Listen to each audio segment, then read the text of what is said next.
जय श्री कृष्णा गोस्वामियों द्वारा दी गई रथ यात्रा की उत्पत्ति की कहानी व्यवहारिक रूप से ज्ञात है। जैसे गोपियां कृष्ण के लिए सोचती हैं और रोती थी, वैसे ही वह भी हमेशा उनके विषय में डूबे रहते थे और विरह की तीव्र पीड़ा महसूस किया करते थे।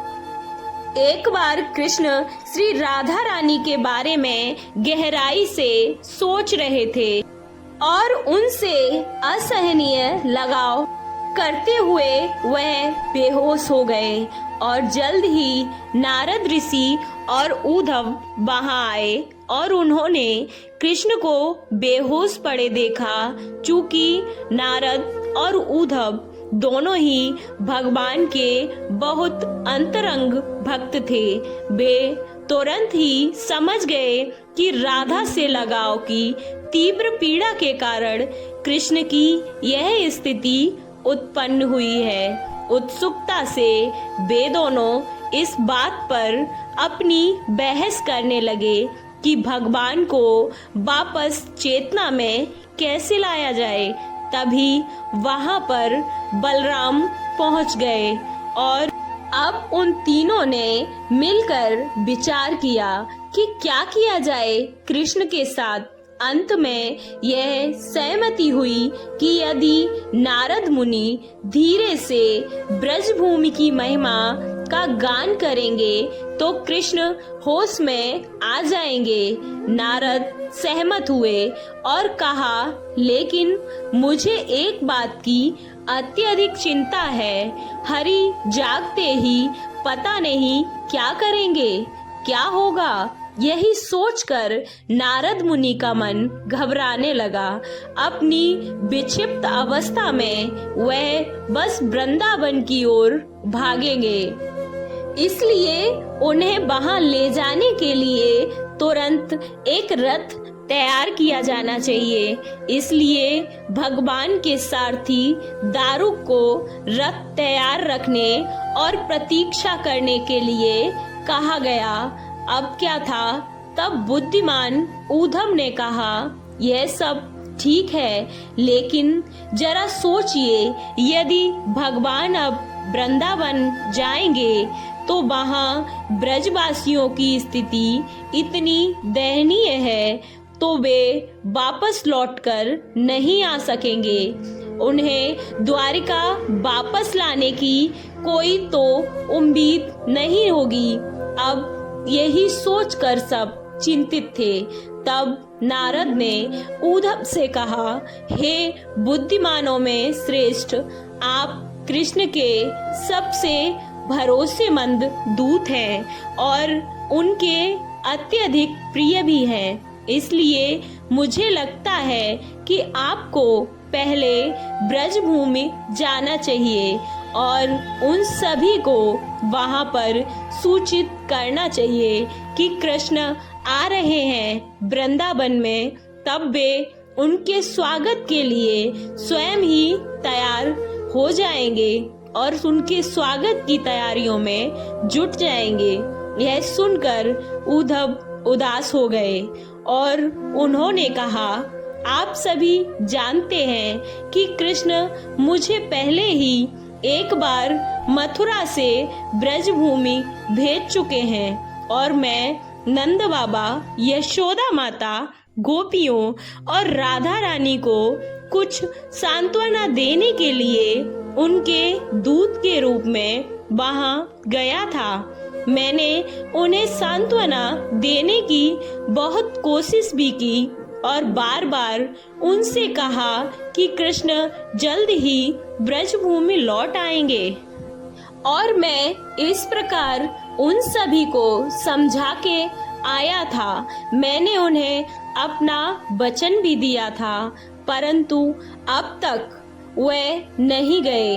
अब इतने वर्षों के बाद यदि मैं पुनः वृंदावन को जाऊंगा तो वे मुझ पर कभी भी विश्वास नहीं करेंगे और मेरी बातों को झूठी समझेंगे, बल्कि वे कहेंगे ये वह महान झूठा है जिसने कृष्ण को ब्रज में वापस लाने का वादा किया था, और वे मुझे धोखेबाज भी कहेंगे। इसलिए मुझे नहीं लगता कि मुझे पहले वृंदावन में जाना चाहिए। यही सोचकर उद्धव चिंतित थे। तब भगवान बलराम ने गहरा दुख महसूस करते हुए कहा, नारद, मैं तुरंत ही ब्रजभूमि जाऊंगा, लेकिन फिर उद्धव की तरह मुझ पर भी विश्वास नहीं किया जाएगा। आप जानते हैं कि मैं भी वृंदावन गया था और मैंने भी ब्रजवासियों की हालत देखी थी, और मैं वहां 2 महीने तक रहा था। उनसे कहने की कोशिश की कि कृपया विश्वास रखें, कृपया इतना कष्ट मत महसूस करो। कृष्ण जल्दी ही आएंगे और ब्रजभूमि में आके सभी ब्रजवासियों से मिलेंगे, और अभी भी कृष्ण उनके पास नहीं गए। लेकिन मैं जो भी अनुरोध करता हूँ, कृष्ण हमेशा उसे पूरा करते हैं, लेकिन उन्होंने इस अनुरोध को अभी तक पूरा नहीं किया है। वह केवल इतना कहता है, हाँ मैं जाऊंगा, लेकिन वह अब तक नहीं गया। तो तुम ही बताओ नारद, मैं वहां जाकर यशोदा माँ को दोबारा कैसे बता सकता हूँ कि कृष्ण अभी नहीं आ रहे हैं? क्या वह मुझ पर विश्वास करेंगी? नहीं करेंगी। वह मुझ पर कभी विश्वास नहीं करेंगी। ब्रजवासियों की स्थिति के बारे में सोचकर बलराम के हृदय में अत्यधिक पीड़ा उत्पन्न होती है। वह चुप हो गए और रोने लगे।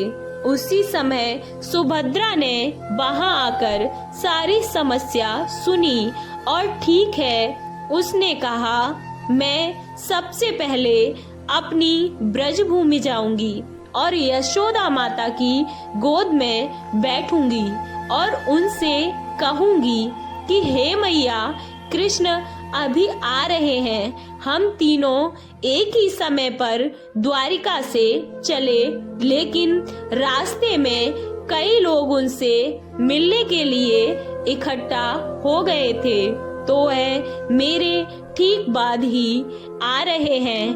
मैं तुम्हें पहले से ही शुभ समाचार देने आई हूँ। मैं एक महिला हूँ, इसलिए जब भी मुझसे सुनेंगी कि वह कृष्ण आ रहे हैं, तो वे मेरी बातों पर विश्वास अवश्य करेंगी।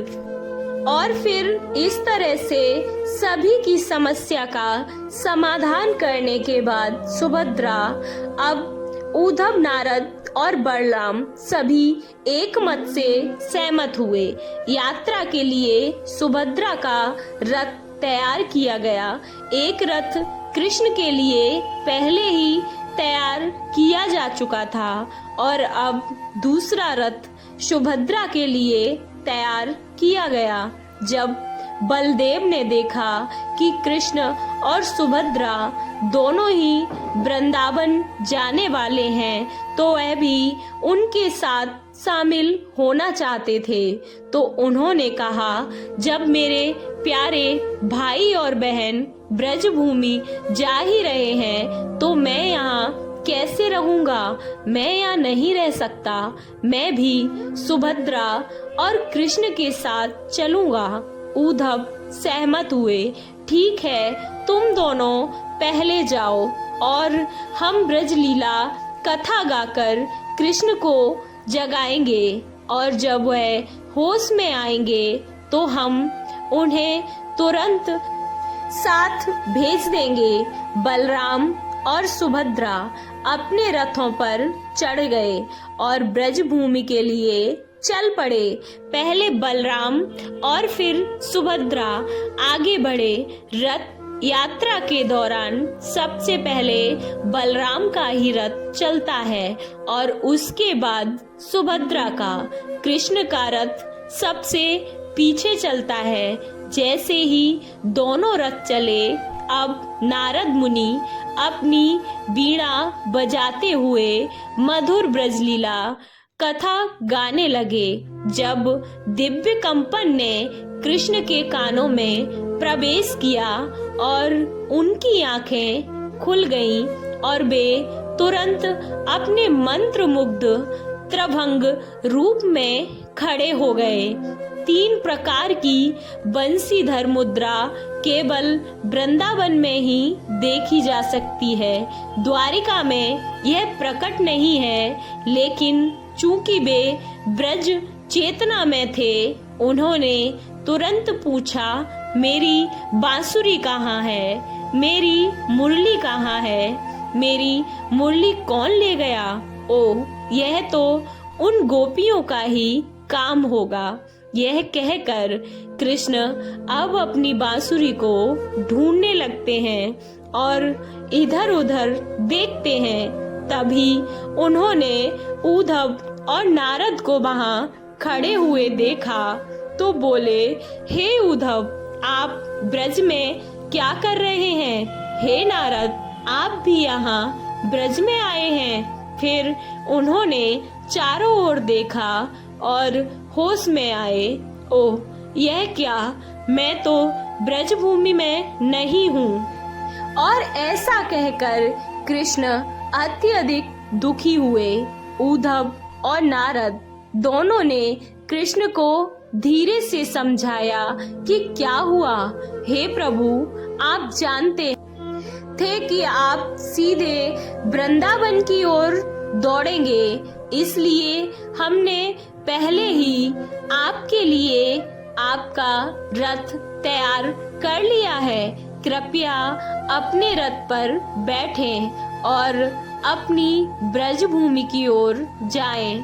तब कृष्ण, जो कि सदैव राधा रानी के बारे में सोचते ही रहते हैं, एक शराबी की तरह नशे में धुत हो गए। श्रीमती राधा रानी की मधुर मधुरता मादक मदिरा के समान है। वह राधा के मधुर रस के विचार में डूबे हुए थे और अस्थिर रूप से डोल रहे थे।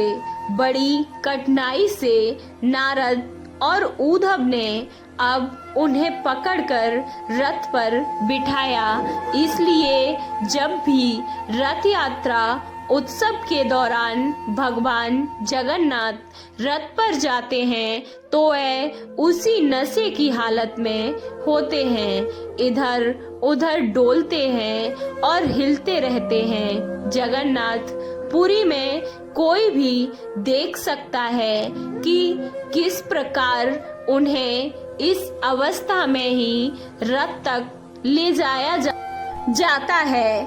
और तब नारद ने दारुक को रथ को ब्रज तक ले जाने का आदेश दिया और रथ तेजी से अब चल पड़ा था। इसी बीच बलदेव और बहन सुभद्रा के रथ ब्रज भूमि तक अब पहुंच चुके थे। वृंदावन पहुंचकर बलदेव ने देखा कि सभी निवासी कृष्ण के वियोग में अत्यधिक दुख में डूबे हुए थे और लगभग मृत्यु की कगार पर पहुंच चुके थे। उनके प्रिय ब्रजवासियों की स्थिति को देखते हुए बलराम के शरीर पर अब महाभाव के 8 गुना लक्षण प्रकट हुए। आंसू, पसीना, हंस, मुख कांपना आदि। पुरी में प्रभु बलभद्र का यही रूप है और महाभाव प्रकाश। यही परिवर्तन सुभद्रा में भी हुआ।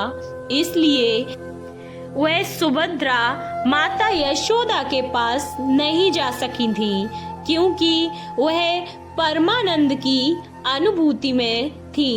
इस बीच श्री राधा रानी की हालत धीरे धीरे अब बिगड़ती ही जा रही थी।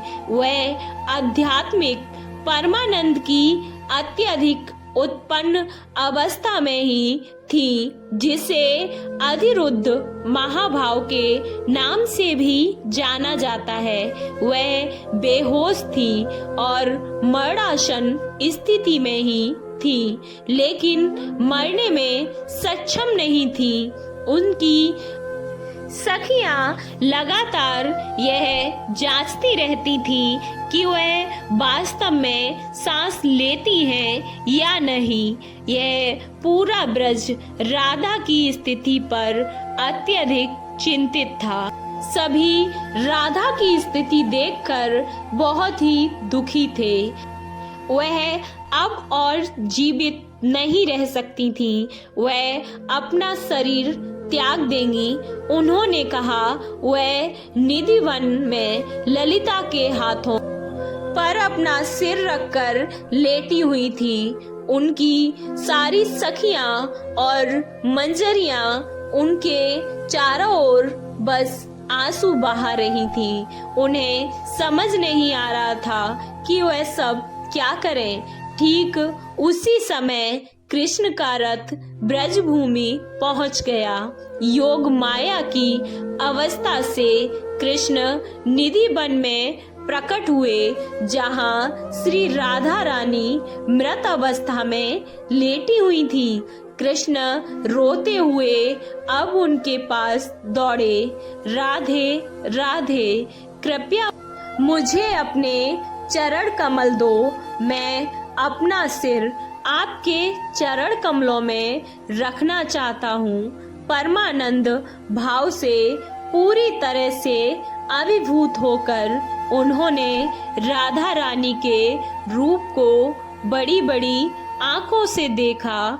उसके हाथ पैर सिकुड़ गए और वह बेहोश हो गए। यह भगवान जगन्नाथ का रूप है।